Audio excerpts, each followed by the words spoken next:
Hello friends, my name is Emile, and welcome back to some more Reach the Peak, the show where I take the cars of Horizon 3 and set them on one of the toughest challenges they can face. A tight, twisty hill climb course high up in Blizzard Mountain. Today I have 5 vehicles here for you as usual, and we are going to be kicking things off with the 2015 Chevrolet Corvette C7 Z06. 650 horsepower, 650 foot-pound of torque, 3,536 pounds of weight. This is an S2 class car, 904 in PI, when equipped with the snow tyres. It is the most powerful vehicle here today, the torquiest vehicle here today, and the highest in PI. So, the C7 Z06, this of course, again, C7 generation of Corvette. Admittedly, this is probably the best generation of Corvette there's ever been, from a technical aspect, from a handling aspect, so on and so forth. Admittedly, I'm still a sucker for the C4. I like the C4. I really can't put my finger on why I like the C4 as much as I do. But the C4 Corvette is sort of still the one I have a soft spot for. That's still my favourite generation of Corvette, but the C7 is a phenomenal car. Especially in the Z06 package. If you haven't driven this thing on the road before, I highly recommend it. The Z06 honestly embarrasses most European sports cars with just how well this handles. This and the Viper just are truly fantastic handling vehicles. Now, comparing this to the 2013 Viper GTS, we've had that go up the track before, and that was sort of, you know, not the ACR. The ACR is basically the top spec of the Viper, that's the track ready one. The Z06 kind of sits in between like a full bred track car and a sort of more usable road car. And it definitely feels more track orientated when I'm driving up here than the Viper did. You know, the Viper had the softer suspension, it got its power down a little bit more sort of easily. This is a little bit more ruthless, I guess would be the best way to describe it. You know, you step on the throttle, the revs rise, and the rear starts spinning up. It does mean it's more of a tricky car to drive. It's still very decent to drive up here, do not get me wrong, this is still a really good car. But personally, I'd probably take the Viper, the GTS. Admittedly, you know, the ACR is a leaderboard car and so on, if you swap four-wheel drive into and whatever, but we're not talking about that, we're talking about the stock versions of the cars. And I would take the GTS over the Z06 for a snow run, but honestly, just drive both of those cars on the road and you will be pleasantly surprised by just how good handling those two vehicles really are. We go from an American sports car to a British boat. This is the 2013 Bentley Continental GT, 617 horsepower, 590 foot-pound of torque, 5,115 pounds of weight. It is an S1 class car, 843 in PI when equipped with the snow tyres. It is the heaviest car here today. Of course, the Bentley Continental features all-wheel drive, which is of course a very good thing for this course. However, it does weigh an awful lot. 5,100 pounds. That's a lot for a car to weigh. That is an awful lot. This is one of the heavier cars in the game. Admittedly, you know, the Continental is equipped very well. It's all very pretty and nice and weighty inside, but yeah, that's an awful lot for sort of a GT cruiser when you consider like an Aston Martin Vanquish weighs, what, more than £1,000 less than this. But that being said, you know, again, the Continental does have the advantage of all-wheel drive. It does have a W12 twin-turbo motor, and the Continental is a great handling car up here. Really very enjoyable. I was kind of expecting this to be one of the better sort of GT cars to drive on the snow, partly because it just doesn't have rear-wheel drive, unlike most GT cars, you know, your Ferrari F12 Berlinettas, Aston Martin Vanquishes, you know, those all have rear-wheel drive. This has four-wheel drive. Which does make it better up here. Admittedly, you can definitely feel the weight of this thing. This does feel heavy, unsurprisingly, because it's a very heavy car. It does struggle with bumps, as you're about to see in a couple of seconds' time. It doesn't... I don't know if it's just because the suspension's quite soft, or the car's so heavy. There's some form of issue. You're about to see it coming up here. As we sort of come down towards the final straight, you know, this sort of bump here, you'll see the car sort of bounces up.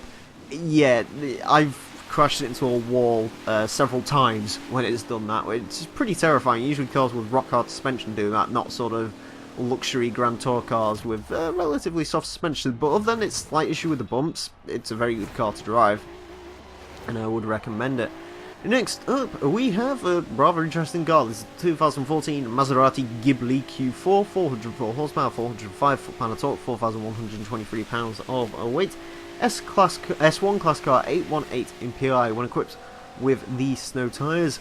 The Ghibli is an often overlooked super saloon. This thing sort of competes with BMW M5s, or at least sort of higher spec 5 Series BMWs, your Audis, and so on and so forth.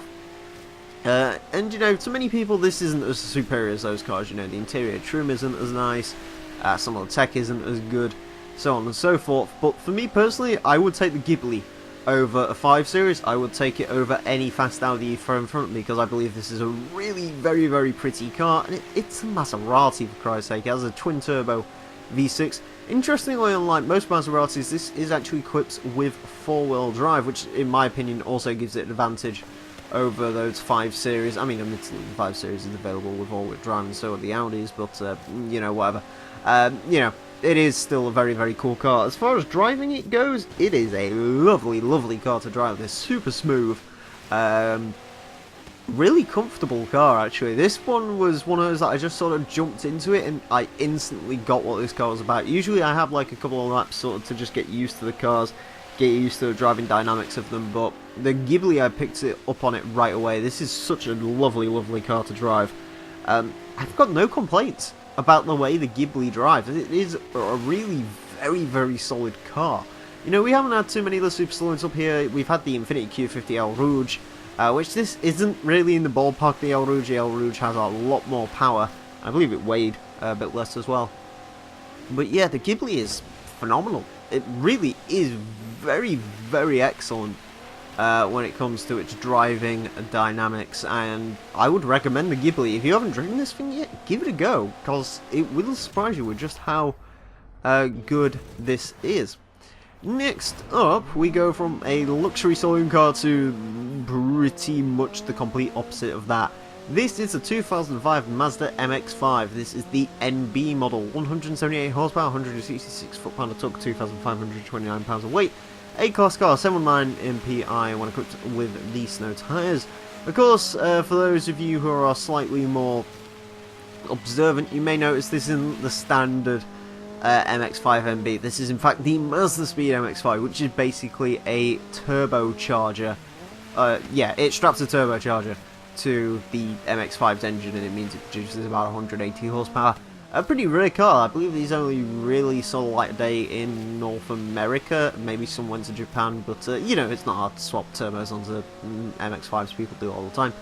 The MB is my personal favourite generation of all the Mazda MX-5s, and that's controversial to a lot of people, because a lot of people like the NA, they like the modern ND, but for me, the NB is my favourite. It's just, in my opinion, it's the best looking. The Mazda Speed is technically the best on paper of all released MX-5s, you know, as far as from the factory goes. And it's just a really nice car. I really like the MB. I was looking at buying one of these quite a while ago, but I was looking at it. I decided I sort of much prefer bigger vehicles now. You know, I like having room and 5 doors and so on and so forth. But, yeah, no, the MB's still a cool car. As far as it drives, it's okay. It's not as good as I was hoping it would be, though.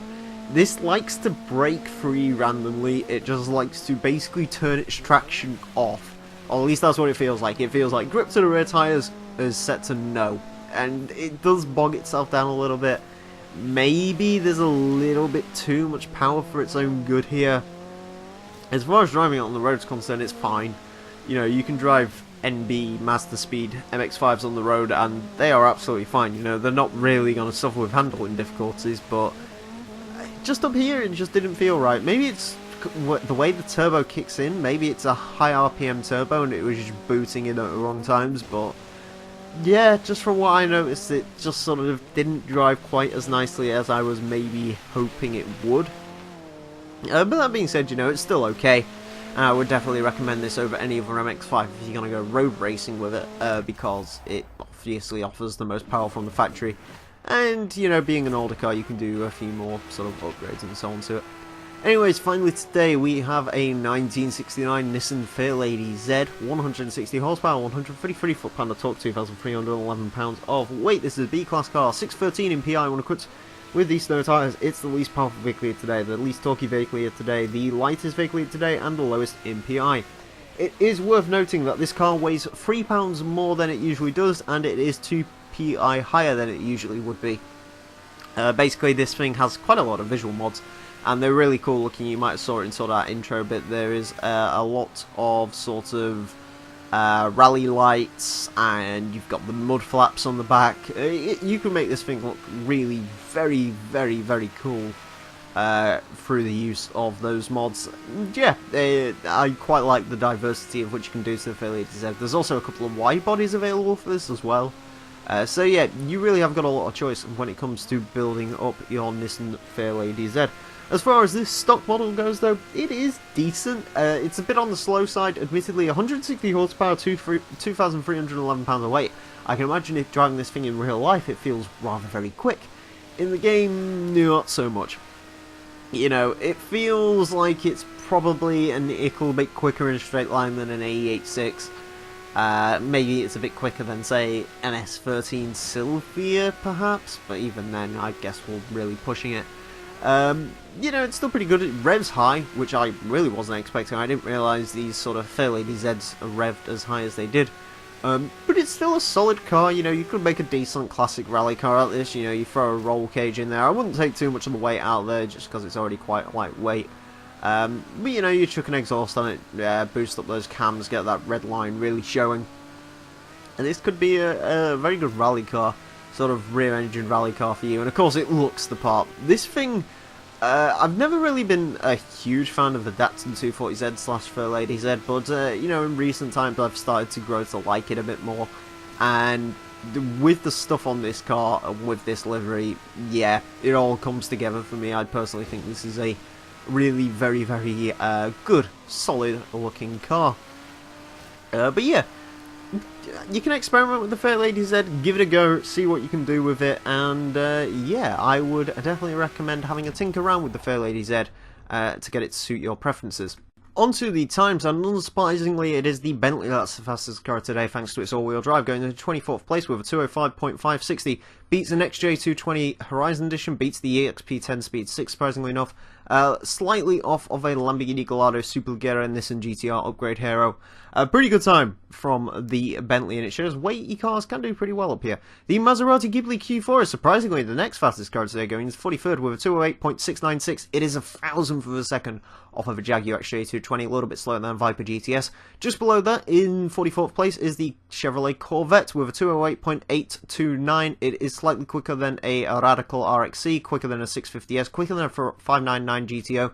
A very good time, but as you can see, the Viper GTS does win out, and I guess that's just due to its more sort of road-friendly suspension.